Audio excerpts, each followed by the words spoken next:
बच्चों, खनिज किसे कहते हैं इसके बारे में हम जानेंगे, पर उससे पहले बच्चों, हम अपनी रोज़मर्रा की ज़िंदगी में इन खनिजों का या धातुओं का उपयोग करते हैं। बच्चों, आपके घर में छोटी से छोटी सुई हो, मशीन हो, फ्रिज हो, टीवी हो, चाहे आप कार में बैठो, रेल में बैठो, हर जगह हम खनिजों का प्रयोग करते हैं।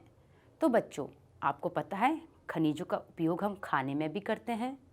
हमारा नमक जो है वो खनिज है, और जो आप दंत मंजन करते हो, अपने दांतों को साफ करते हो, उसमें भी कई तरह के खनिज हैं। और जो आपका टूथब्रश होता है और जो पेस्ट की ट्यूब होती है वो प्लास्टिक की बनी होती है, और आपको पता है प्लास्टिक भी पेट्रोलियम खनिज से ही बना होता है। तो आओ बच्चों, हम इस पाठ में इन सब चीज़ों के बारे में जानने का प्रयत्न करें। तो बच्चों, सबसे पहले हम बात करेंगे खनिज किसे कहते हैं। जैसा आप देख सकते हो बच्चों, खनिज एक प्राकृतिक रूप से विद्यमान समरूप तत्व है जिसकी एक निश्चित आंतरिक संरचना है। बच्चों, ये जो खनिज होते हैं ये हमें प्राकृतिक रूप से मिलते हैं।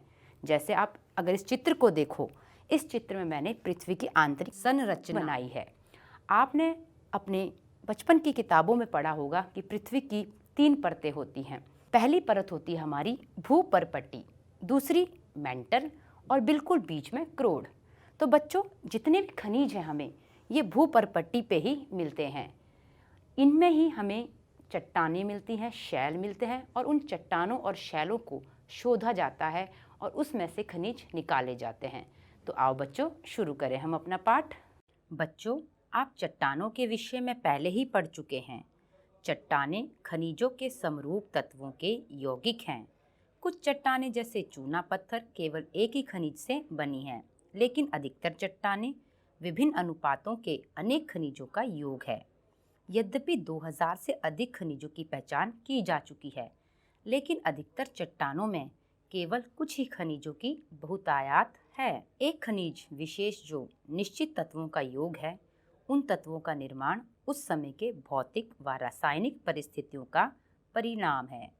इसके फलस्वरूप ही खनिजों के विविध रंग, कठोरता, चमक, घनत्व तथा विविध क्रिस्टल पाए जाते हैं। भूवैज्ञानिक इन्हीं विशेषताओं के आधार पर खनिजों का वर्गीकरण करते हैं। सामान्य व वाणिज्यिक उद्देश्य हेतु खनिज निम्न प्रकार से वर्गीकृत किए जाते हैं। तो बच्चों, आओ अब हम जानें खनिजों का वर्गीकरण। बच्चों, खनिजों को विभिन्न भागों में बांटा गया है। जैसे आप यहाँ देखें, खनिजों का वर्गीकरण सबसे पहले धात्विक और अधात्विक, और तीसरा है ऊर्जा खनिज। अभी हम इसकी बात नहीं करेंगे, अब हम बात करेंगे धात्विक और अधात्विक की। तो बच्चों, धात्विक खनिज मतलब जो धातु के होते हैं, जिनमें धातु पाई जाती है, और इसमें भी इनको 2 भागों में बांटा गया है, लोह धातु, अलोह धातु।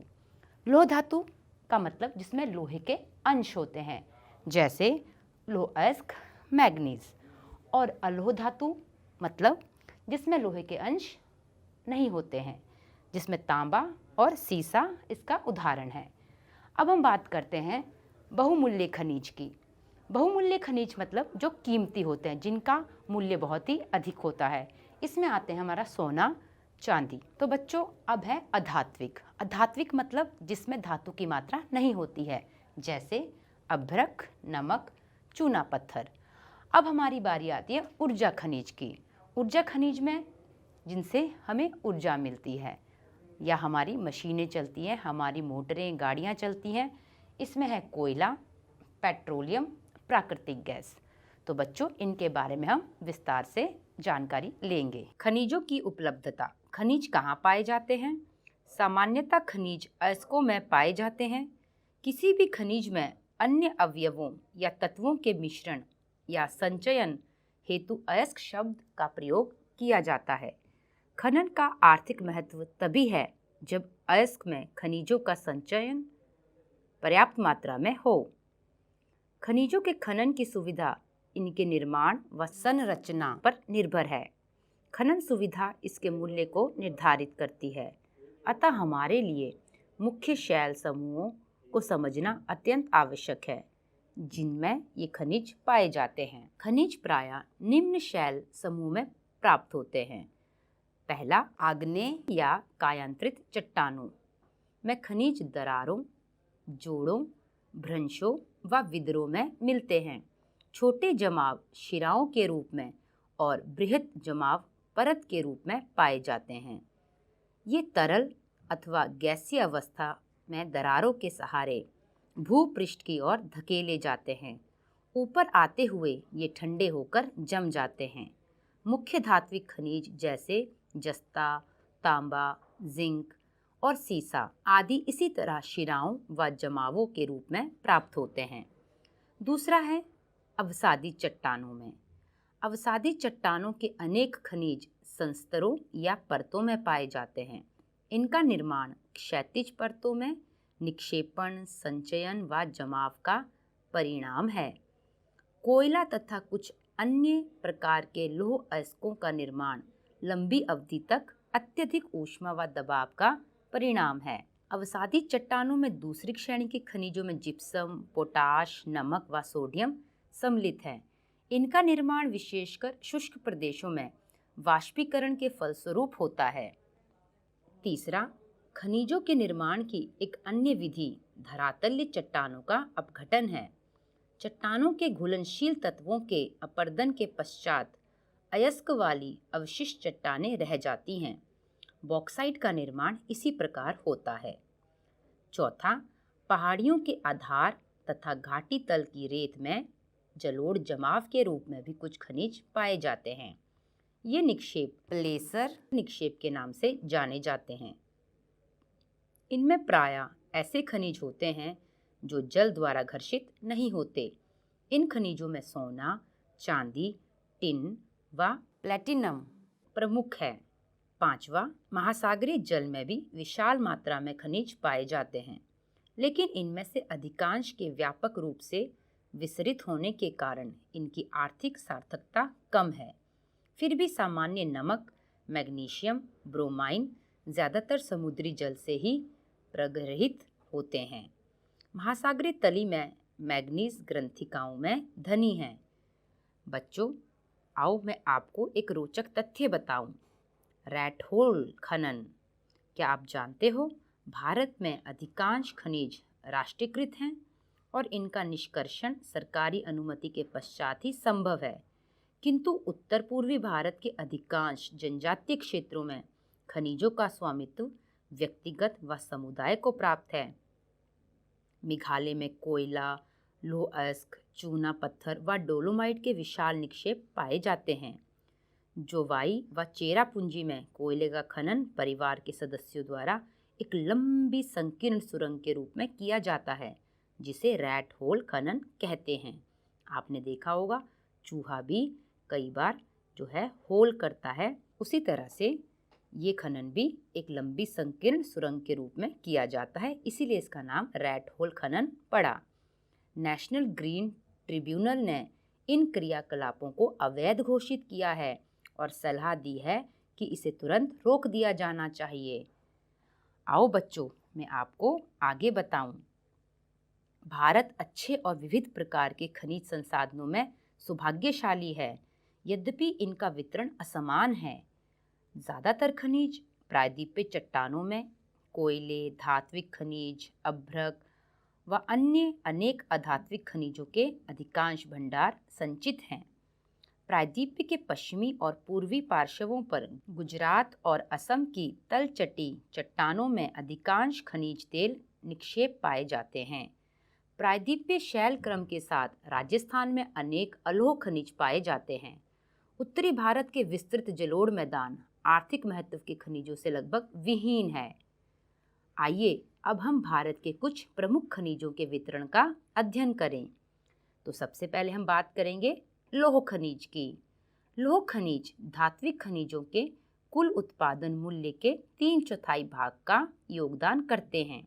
ये धातु शोधन उद्योगों के विकास को मजबूत आधार प्रदान करते हैं। लौह खनिज में सबसे पहले हम जिस खनिज का अध्ययन करेंगे वो है लौह अयस्क, जिसे अंग्रेजी में आयरन ओर भी कहते हैं। लौह अयस्क एक आधारभूत खनिज है तथा औद्योगिक विकास की रीढ़ है। भारत में लौह अयस्क के विपुल संसाधन विद्यमान है। भारत उच्च कोटि के लौहांश युक्त लौह अयस्क से धनी है। मैग्नेटाइट सर्वोत्तम प्रकार का लौह अयस्क है जिसमें 70% लौहांश पाया जाता है। इसमें सर्वश्रेष्ठ चुंबकीय गुण होते हैं जो विद्युत उद्योगों में विशेष रूप से उपयोगी है। दूसरा लोहे अयस्क का प्रकार है हेमेटाइट। हेमेटाइट सर्वाधिक महत्वपूर्ण औद्योगिक लौह अयस्क है जिसका अधिकतम मात्रा में उपभोग हुआ है, किंतु इसमें लौहांश की मात्रा मैग्नेटाइट की अपेक्षा थोड़ी सी कम होती है। इसमें लौहांश 50 से 60% तक पाया जाता है। भारत में लौह अयस्क की पेटियां। बच्चों, अब हम जानेंगे कि भारत में लौह अयस्क किन किन क्षेत्रों में पाया जाता है। पेटियां मतलब जो क्षेत्र हैं। सबसे पहले ओडिशा झारखंड पेटी। ओडिशा में उच्च कोटि का हेमेटाइट किस्म का लौह अयस्क मयूरभंज व केंदुझर जिलों में बादाम पहाड़ खदानों से निकाला जाता है। इसी से सनिद्ध झारखंड के सिंहभूम जिले में गुआ तथा नुआमुंडी से हेमेटाइट अयस्क का खनन किया जाता है। दूसरी पेटी है दुर्ग बस्तर चंद्रपुर पेटी। ये पेटी महाराष्ट्र व छत्तीसगढ़ राज्यों के अंतर्गत पाई जाती है। छत्तीसगढ़ के बस्तर जिले में बेलाडीला पहाड़ी श्रृंखलाओं में अति उत्तम कोटि का हेमेटाइट पाया जाता है, जिसमें इस गुणवत्ता के लौह के 14 जमाव मिलते हैं। इन खदानों का लौह अयस्क विशाखापट्टनम पत्तन से जापान तथा दक्षिणी कोरिया को निर्यात किया जाता है। तीसरी पेटी है बल्लारी चित्रदुर्ग चिकमंगलुरु तुमकुरु पेटी। कर्नाटक की इस पेटी में लौह अयस्क की बृहत राशि संचित है। कर्नाटक के पश्चिमी घाट में अवस्थित कुद्रेमुख की खानें 100% निर्यात इकाई है। कुद्रेमुख निक्षेप संसार के सबसे बड़े निक्षेपों में से एक माना जाता है। लौह अयस्क करदम रूप में पाइपलाइनों द्वारा मंगलुरु के निकट एक पतन पर भेजा जाता है। अगली पेटी है महाराष्ट्र गोवा पेटी। ये पेटी गोवा तथा महाराष्ट्र राज्य के रत्नागिरी जिले में स्थित है।